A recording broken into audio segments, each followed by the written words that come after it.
As a law enforcement officer, my fundamental duty is to serve mankind to safeguard life and property, protect the innocents against deception, weak against oppression, or intimidation in the peaceful against violence, or disordered to respect to the constitutional rights of all men, liberty, equality, and justice.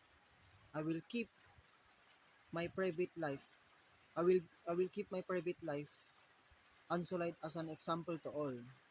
Maintain courageous calm in the face of danger, scorn or ridicule. Develop self-restraint and be constantly mindful to the welfare of others. Honest in doubt and indeed my both personal and my official life. Will I will be exemplary in obeying the laws of the land and regulations of my organization. Whatever I see or hear,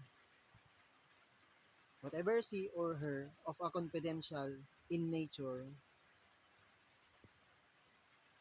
or is confided to me, my official capacity will be kept ever secret unless revelation is necessary in in the performance of my duty.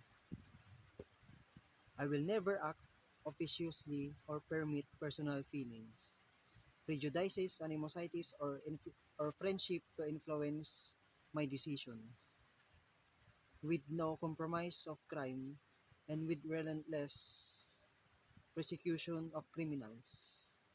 I will never in, I will never enforce the law courteously and appropriately without fear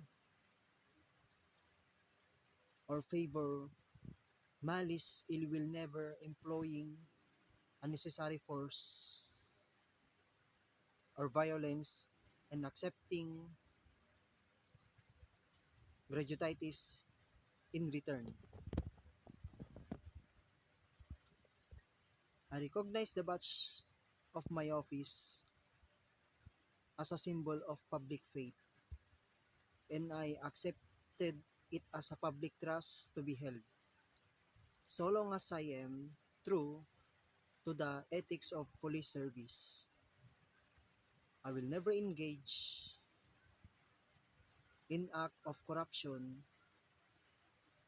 and bribery, nor will I condone such act by the other police officers.